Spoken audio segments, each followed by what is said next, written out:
El coronavirus no lo vamos a derrotar en 19 días.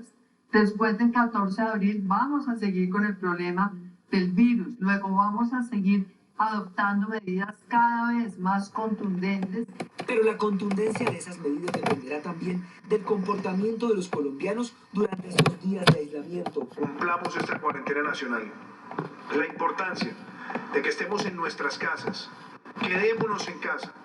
Quitémosle la velocidad de propagación al virus y salvemos vidas entre todos. De acuerdo con los epidemiólogos, todos somos susceptibles al contagio. Las estimaciones hablan de que el 60 u 80% de personas nos vamos a infectar, pero para evitar que el sistema de salud colapse y darle tiempo a una eventual vacuna, lo más efectivo hoy es el aislamiento. Es importante que comprendamos que mientras una gran parte de la población no tenga inmunidad, si estas medidas se retiran, vamos a observar un segundo pico, como lo predicen los modelos. Por eso los sociólogos recomiendan que pensemos en los demás a la hora de actuar. Lo que la sociedad debe tener en cuenta es, primero, abastecerse de manera gradual en función de las necesidades reales de cada uno de los hogares. No salir a hacer compras masivas que lo único que generan son escasez de productos y carestía en los precios. Segundo, tener una red de apoyo local, comunitario, bien sea de carácter familiar o vecinal. En estos 3 días de aislamiento obligatorio se han amonestado a 9.655 colombianos que no han respetado las excepciones del decreto 457 y se han impuesto 1.152 comparendos de tránsito. Pues además de la posibilidad de ampliar estas medidas, comenzó la carrera para montar el hospital más grande de Colombia, que se va a adecuar en una inmensa plataforma, Corferias y el centro de convenciones, que tendría capacidad para instalar más de 2.200 camas. ¿Cuál es el objetivo? Liberar toda la red hospitalaria, clínicas, hospitales, para atender allí las emergencias por el COVID-19. Todos los detalles de esta noticia los tiene Angie Camacho. Angie, adelante. Malú, el próximo 5 de abril comenzará el traslado de los primeros 1.200 pacientes. 8 días después, exactamente, ya serán en total 2.400. También iniciará el traslado de médicos, enfermeras y especialistas. A medida que los hospitales en la ciudad empiecen a recibir pacientes con coronavirus, de inmediato, pacientes con patologías distintas al coronavirus serán trasladados de manera inmediata. A toda marcha, avanzan las obras de adecuación de lo que será el hospital más grande del país. Atrás quedaron los eventos masivos para dar paso a este nuevo escenario hospitalario de baja complejidad, en donde se atenderán patologías distintas al COVID-19. Aquí serán instaladas entre 2.000 y 5.000 camas de ser necesario. El objetivo, descongestionar la red pública y privada de urgencias en caso de que se incrementen los casos de contagio por coronavirus. Vamos a empezar con 1.200 camas que tendremos de este domingo en 8 días, que ya está avanzando aquí su instalación, y así vamos a poder crecer de manera rápida, segura, con el personal adecuado, en las condiciones óptimas, sin reducir un solo estándar de atención. Y este es un pabellón que tiene unas características muy especiales, y es que cada 6 metros nosotros encontramos unas cajas de servicio, cajas que proveen agua, proveen electricidad, proveen gas comprimido. Actualmente, la capital cuenta únicamente con 11.000 camas hospitalarias y cerca de 1.000 más de cuidado intensivo, lo que es insuficiente ante un incremento en los casos de contagio. Por eso, las proyecciones del distrito indican que de aquí a los próximos 3 meses se requieren 3.000 camas adicionales para atender pacientes críticos, y para eso utilizarán hospitales y clínicas que ya hay en Bogotá. Crear una unidad de cuidados intensivos no solamente es costoso, sino que debe hacerse con todo el cuidado. Solo es posible crear una unidad de cuidados intensivos dentro de un hospital que ya esté funcionando. A esto se suma que con las facultades que le da la declaratoria de emergencia económica al distrito, este tomará posesión de hospitales cerrados e inactivos, como es el caso de la red Salucop, pues las proyecciones de contagio tienden a incrementarse. Con los cálculos que tenemos, pensamos que deben estar más o menos en el resto del país y en Bogotá alrededor de 3 o 4 semanas a partir de esta fecha. Han venido creciendo los casos todos los días. No pensamos que tengan por qué bajar en Colombia, como no han bajado en ninguna parte del mundo durante las primeras 5, 6 o 7 semanas. Adicionalmente, la capital tiene listos los recursos para comprarle a Corea del Sur 1000 pruebas de coronavirus que serán usadas para testeo únicamente en Bogotá. En el emblemático Hotel Tequendama de Bogotá, recordemos por instrucción del presidente Iván Duque, serán adecuados al menos 700 pacientes con coronavirus. También en Barranquilla, en el centro de eventos donde se iba a llevar a cabo la asamblea del BID. También en algunos hoteles e incluso en un crucero hay ofrecimientos también para llevar pacientes con esta patología. Información desde el norte de Bogotá, Angie Camacho, Noticias Caracol. Angie, gracias. El actual panorama del país con el COVID-19 presentó inconvenientes en las últimas horas. Las autoridades de salud revelaron que tuvieron un problema con un equipo que generó alguna demora en la entrega de las cifras presentadas este jueves. Luis Eduardo Maldonado nos dice qué ocurrió. Pues el Instituto Nacional de Salud confirmó que una máquina alemana que era utilizada en parte del proceso de detección del COVID-19 se dañó. Y ahí entonces vienen los problemas. Primer problema, esta máquina no se puede arreglar. Segundo problema, tampoco se puede traer de Alemania porque ese país no está permitiendo la salida de equipos médicos. Y ahí viene la solución del Instituto Nacional de Salud. Pero escuchen esto, esta máquina procesaba en 1 hora y 15 minutos 100 muestras. El Instituto Nacional de Salud ha puesto a trabajar las 24 horas a los virólogos, pero en un día están haciendo lo que esa máquina hacía en 1 hora. Sin embargo, dice el Instituto Nacional de Salud que esta situación, abro comillas, afecta la velocidad de los resultados, pero no afecta su precisión. Repito, esta situación, es decir, el daño de la máquina, afecta la velocidad de los resultados, pero no afecta su precisión. Además, dice el instituto que está buscando otras alternativas para no demorar la entrega de los resultados del COVID-19 como consecuencia del daño de esta máquina. Luis Eduardo, luego de una inspección de la Procuraduría General de la Nación, se determinó que el 80% de las pruebas para COVID-19 tienen deficiencias en los rotulados. ¿Eso qué significa? Que la gente que está esperando a ver si es positivo o negativo tendrá que esperar entre 1 o 2 semanas precisamente por esas deficiencias. La recolección de las pruebas de detención del coronavirus en algunas regiones del país se habría recolectado con algunas deficiencias en el rotulado, según una inspección de la Procuraduría. Cerca del 80% de las muestras que están llegando al instituto y que son enviadas por parte de las entidades territoriales, secretarías de salud, no están llegando adecuadamente. Tienen dificultades de rotulación, es decir, en algunos casos no son legibles los nombres que se están registrando. Pero ese no es el único problema, según el Ministerio Público. También tenemos problemas con el embalaje y esto ha hecho que en algunos casos las pruebas no se puedan realizar, lo que ha generado reprocesos en este trámite. Recordemos que cada muestra le cuesta al sistema 380.000 pesos. La Procuraduría también advierte que muchos de los que se han sometido a pruebas han tenido que esperar hasta 10 días por el resultado. Por eso llamó la atención a los prestadores de salud para que agilicen los procesos. Hicimos un exhorto a las entidades territoriales, a las direcciones seccionales de salud, para que mejoren sus esquemas, la calidad del manejo del rotulado, del embalaje, para lograr así una mayor fluidez en el trámite de las muestras. Por su parte, la directora del Instituto Nacional de Salud, Marta Lucía Ospina, señaló que se han realizado más de 9.300 pruebas de coronavirus con el protocolo Berlín, recomendado por la Organización Mundial de la Salud y considerado el más efectivo en el mundo. A pesar del problema con ese equipo, hoy se conocieron nuevos datos. Colombia superó los 500 infectados. Estas son las cifras conocidas en este tercer día de aislamiento. 539 casos confirmados, 6 personas fallecidas, 10 personas recuperadas. Vamos a ver cómo está por departamentos en este momento la situación según las cifras oficiales del Instituto Nacional de Salud. Bogotá, 223 casos.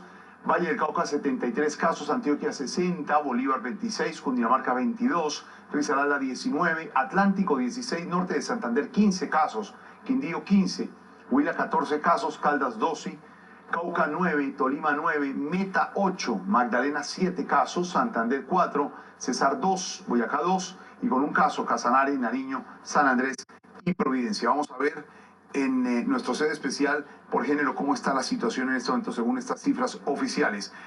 261 mujeres, 278 hombres. Y por edades, que también se hace todo el registro diariamente, la situación es la siguiente. Menores de 20 años, 21 casos. Entre 20 y 40 años, 236 casos. Entre 40 y 60 años, 191 casos. Y mayores de 60 años, 91 casos. Malú. Jorge Alfredo, gracias y mucha atención que el gobierno hace poco anunció que los colombianos podrán hacer retiro de sus cesantías en medio de esta condición especial. El ministro de Trabajo explicó las condiciones en que se podrá hacer y allí habló de lo que se podría demorar estas medidas especiales. Aquellas personas que por algunas circunstancias se les ha disminuido su ingreso, en este caso, por ejemplo, la suspensión de un contrato, una licencia no remunerada, puede utilizar sus cesantías en los fondos privados. En las cesantías que tienen el Fondo Nacional del Ahorro, se anunció estos días unos muy buenos beneficios de periodos de gracia para sus créditos y demás. Entonces, colombianos que puedan retirar, los trabajadores que quieran retirar sus cesantías, lo pueden hacer a partir de hoy, obviamente guardando las proporciones, los ahorros respectivos, para que no cometan, digamos, no se les pierda su ingreso, pero lo estamos autorizando, señor presidente. Porque nos importa tu familia, asegura tu salud con Comeva Medicina Prepagada. Tu vida vale oro. Comeva Medicina 28, saludamos a la doctora Fernanda, quien hoy tiene un invitado para conocer lo que ocurre con los niños y el COVID-19. Doctora Fernanda, buenas noches. Jorge Alfredo, muy buenas noches. Sabemos que este nuevo coronavirus también puede infectar a los niños. Sin embargo, lo que se ha visto durante estos 3 meses es que tienen muy buen pronóstico comparado con los adultos. Les va mejor. De eso vamos a hablar con el doctor Gustavo Aristizábal. Es médico, neumólogo, pediatra y también epidemiólogo. Doctor Aristizábal, muy buenas noches. Buenas noches, Fernanda, aquí en lo que puedo ayudar.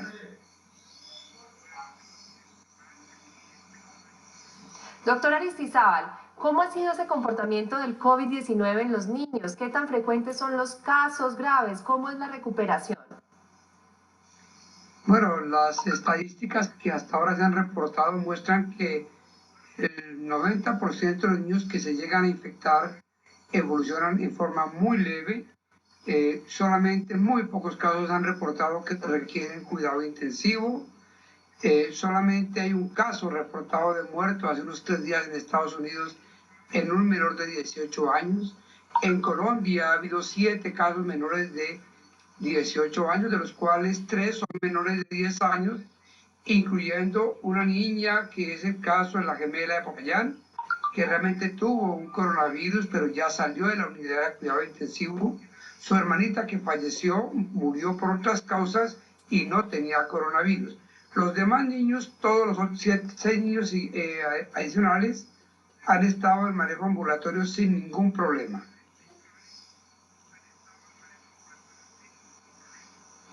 A pesar de ser casos leves o asintomáticos, es muy importante que con los niños tengamos las mismas medidas de higiene, porque ellos sí pueden producir contagios de otros niños y de adultos. Sí, sin duda ese es el problema más importante que tenemos con los niños, porque por sus mismas características pretender que ellos tengan todos los cuidados que quisiéramos es muy difícil, y ellos, así sean asintomáticos, contagian a las personas con las cuales comparten, y obviamente el riesgo mayor es para las personas mayores de 65 años.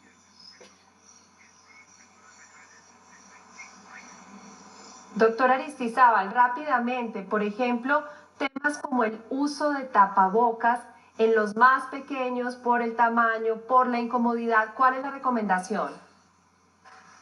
Pues los niños se debe insistir en el lavado de manos hasta la saciedad, en limpiar todos los utensilios para juego que ellos utilizan, ojalá inclusive recogerlos, y en los mayores de 3 años intentar usar tapabocas cuando tienen síntomas, situación que no es fácil, pero en menores de 3 años es prácticamente imposible hacer eso.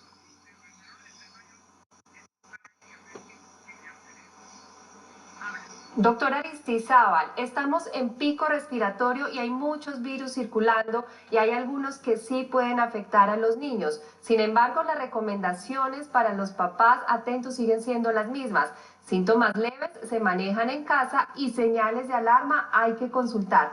¿Cuáles son las señales de alarma en los niños según la edad, doctora Aristizábal? Todo niño menor de 2 meses que disminuya el apetito o que tenga fiebre debe consultar inmediatamente. En los mayores de 2 meses, todo aquel niño que tenga dificultad para respirar, que le suene el pecho, que se le hunda la piel debajo de las costillas al respirar, que le cueste trabajo pronunciar las palabras que él puede pronunciar de acuerdo a su edad o que tenga alguna dificultad para beber líquidos. Todo niño que realmente esté muy postrado y muy decaído, en cualquier edad debe consultar inmediatamente. De resto, evitar consultar, porque esos niños al llegar a un sitio donde hay tantos casos tienen riesgo de sobreinfectarse por otros virus en esta época de invierno y además de impedir que los casos que sí requieren atención sean atendidos en forma oportuna. Doctora Aristizábal, muchísimas gracias por sus recomendaciones. Finalmente, quiero insistir en el tema de la vacunación. Recuerden que la mejor forma de protegerlos, además, incluye tener las vacunas al día. Así que la cuarentena no debe interferir. Recuerden que una de las excepciones del decreto es la asistencia y prestación de servicios de salud y ahí está incluida la vacunación. Así que la red pública y privada debe garantizar que los niños tengan sus esquemas al día. ¡Feliz noche! Doctora Fernanda, gracias. Y escuche esto, mucha atención, el gobierno nacional acaba de cambiar la decisión que flexibiliza los términos para validar títulos de médicos extranjeros. Esta noticia la tiene Viviana Villate y me imagino, Viviana, que esto es a propósito de las peticiones que estaban haciendo los médicos colombianos en Cuba, que se quieren venir aquí a trabajar a Colombia para aportar en esta emergencia contra el coronavirus. Adelante. Así es, buenas noches, Malú. Pues tras una reunión que tuvieron hoy el Ministerio de Salud, el Ministerio de Educación y las asociaciones de médicos en Colombia, pues se decidió esto por parte del Gobierno Nacional, detener este decreto que permitía estas convalidaciones express. Todo esto en razón a la contingencia que vive Colombia y el mundo por cuenta del COVID-19 y que no se podrían llegar a garantizar esos procesos de transparencia y por ende se podría llegar a generar graves problemas para la salud pública. Lo que sí decidió el Gobierno Nacional es que para los estudiantes de último semestre de medicina se van a adelantar los grados y asimismo los médicos residentes, aquellos que se encuentran haciendo sus especializaciones, pues ellos ahora podrán atender estas emergencias como médicos generales. Por consiguiente, el Gobierno Nacional le dio la razón a las asociaciones de médicos ante su preocupación por esta grave situación que se enfrenta por el COVID-19. Escuchemos las declaraciones. Tenemos aproximadamente 2.500 médicos graduándose por semestre, de los cuales del semestre anterior la mayoría están desempleados y tenemos una contingencia de médicos que están esperando a ser asignadas sus plazas rurales para poder colaborar con la crisis que tenemos en este momento. Tenemos un problema también que queremos comentar, es que la contratación del grupo de salud, la mayoría es por prestación de servicios. Pues además el gremio de médicos le hizo un llamado importante al Ministerio de Salud que tiene que ver con la deslaborización. Muchos de los médicos que en este momento están enfrentando esta contingencia están por prestación de servicios y no tienen conciencia de cuándo van a ser realmente sus pagos. Por consiguiente, aseguran que están esperando una respuesta del Ministerio de Salud para determinar qué va a pasar en los próximos meses y de esa manera poder determinar cómo van a enfrentar esa contingencia nacional. Pues es la información desde el norte de Bogotá. Viviana Villate, Noticias Caracol. Viviana, gracias. Cuando regresemos a Noticias Caracol, primero en Noticias les contamos sobre la polémica generada. Obligatorio también está afectando al Congreso de la República porque los legisladores no están trabajando. En este momento surge una polémica frente a la necesidad de plantear nuevas alternativas. En cuarentena y sin maniobra de acción se encuentra hoy en día el Congreso de la República, pues la legislación no permite que los congresistas trabajen desde su casa. Por eso algunos han solicitado audiencias y sesiones informales vía internet. Quiero informarles que he decidido que nuestra comisión va a empezar a trabajar a partir de este lunes de manera virtual, haciendo las audiencias públicas de los proyectos que cursan por nuestra comisión, cuestión de adelantar trabajo. La decisión de suspender las sesiones ordinarias del Congreso se tomó en parte porque muchos parlamentarios estuvieron de vacaciones en Europa y Estados Unidos. Por ahora ningún congresista ha dado positivo por COVID-19. Ante esta limitación para trabajar y asumir decisiones frente a la crisis del coronavirus, el presidente del Senado, Lirio García, dijo que esperan un decreto presidencial para poder sesionar desde sus viviendas. Sin embargo, el senador Carlos Fernando Motoa considera que el presidente no puede autorizar las sesiones virtuales y que de hacerlo se podrían viciar los proyectos aprobados. Solamente el Congreso reunido podría modificar esa norma de la ley quinta del Congreso. Solamente el Congreso reunido podría modificar la Constitución. Algunos parlamentarios piden dejar a un lado esta polémica y piden iniciar sesiones presenciales. Nosotros creemos que si un gran número de ciudadanos colombianos se levantan todos los días a trabajar, nosotros no podemos ser expectantes o espectadores. Hemos pedido al presidente del Congreso pensar en la convocatoria inicialmente de los voceros del Congreso. Las sesiones por ahora permanecen suspendidas, pero lo que sí es claro es que al Congreso ya se le destinó una partida para este año de 632.879 millones de pesos. 7:45, ahora hacemos una ronda por varias ciudades del país para conocer cómo terminan estos primeros 3 días de aislamiento obligatorio después de los problemas iniciales. Comenzamos en Medellín, donde se anunció la reapertura de una clínica para atender la emergencia. Erika Zapata, ¿cuál es la clínica que se va a readecuar?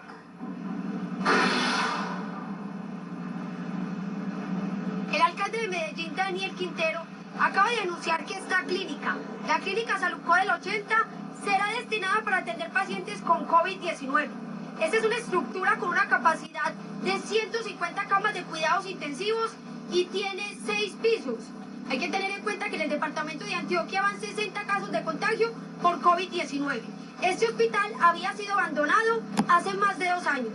En otras noticias positivas yo les quiero mostrar este equipo de Envarias, que con lavado y desinfección limpian las calles y los puentes de la ciudad para evitar la propagación del COVID-19.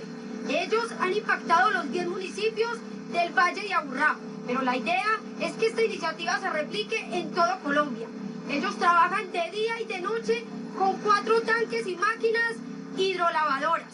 Son algunos de los héroes en medio de esta pandemia. En otras noticias, hoy se cumplió la audiencia de un hombre en Venecia de 79 años que incumplió la medida de aislamiento obligatorio. Este es el informe. Así, con la mayor tranquilidad y exponiéndose al contacto con los demás, este ciudadano de 79 años, habitante del municipio de Venecia, en Antioquia, se tomó el aislamiento preventivo como un paseo. Estaba deambulando por nuestras calles, incumpliendo el autoaislamiento preventivo. Nuestra Policía Nacional le hizo el requerimiento, el señor se va para su casa, pero horas después es sorprendido de nuevo en la calle. El hombre llegó a Estados Unidos el 22 de marzo y aunque debía permanecer en cuarentena total, hizo caso omiso al llamado de las autoridades.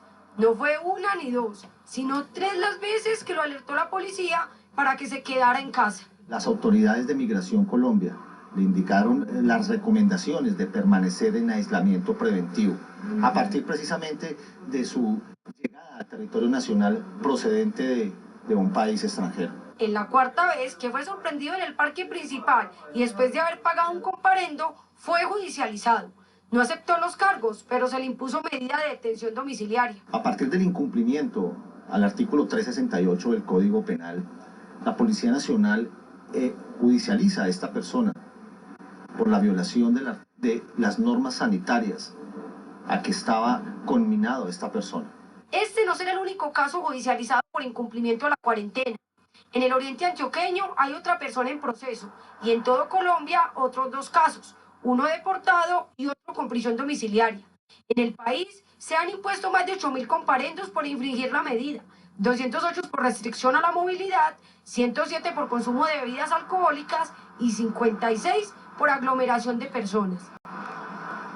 Y en este tercer día de aislamiento se han registrado algunos problemas en Barranquilla frente al COVID-19. Carlos Toncel, ¿qué fue lo que pasó en el puerto?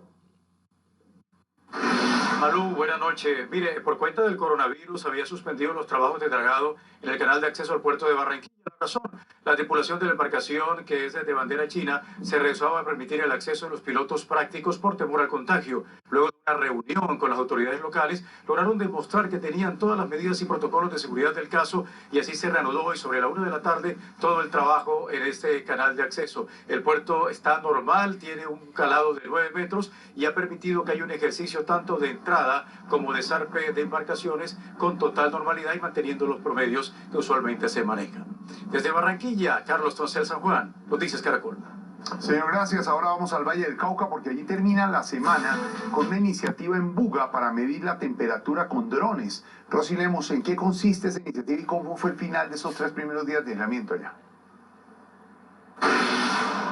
Jorge, van 1.410 comparendos en el Valle del Cauca, de los cuales 300 son en Cali durante todos estos días de aislamiento obligatorio. El oriente de la ciudad es el punto donde más dificultad han tenido las autoridades, puesto que la mayoría vive de la informalidad. Por último, les comentamos que en las últimas horas, un grupo de médicos del Hospital de Zarzal, en el Valle del Cauca, decidió renunciar, argumentando falta de garantías y protección para atender la emergencia. Y justamente sobre esa iniciativa que comentaba al principio, en Buga, con la aspersión en drones de desinfectantes en varios puntos de la ciudad.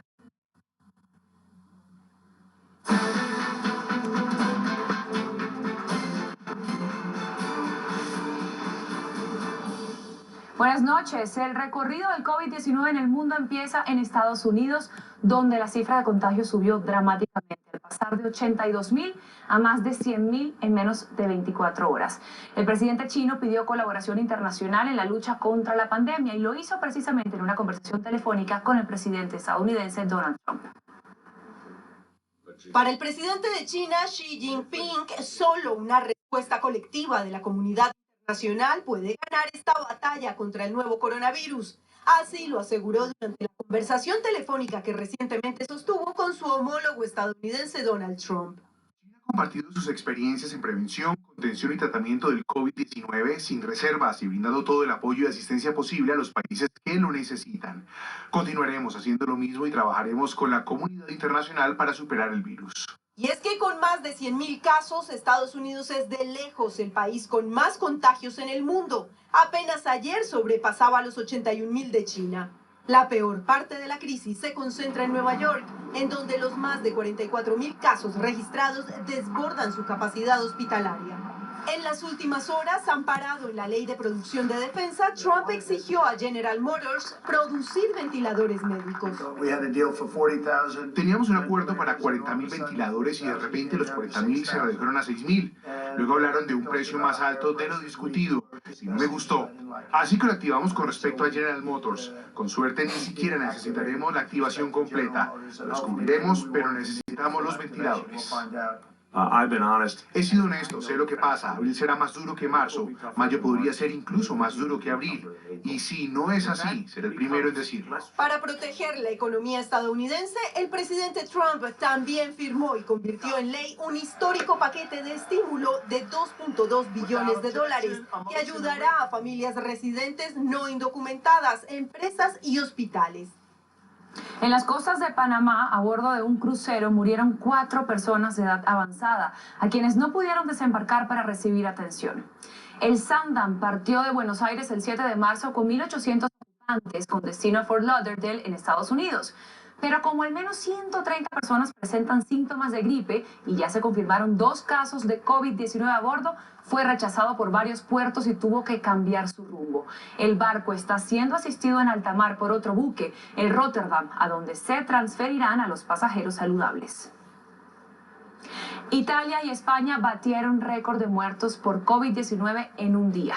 Italia registró cerca de 1.000 fallecidos en 24 horas por el virus y ya son 1.134 en ese país, un número que ninguna nación había alcanzado hasta ahora. Mientras que España hoy registró 769 fallecidos y roza así los 5.000 muertos en su territorio.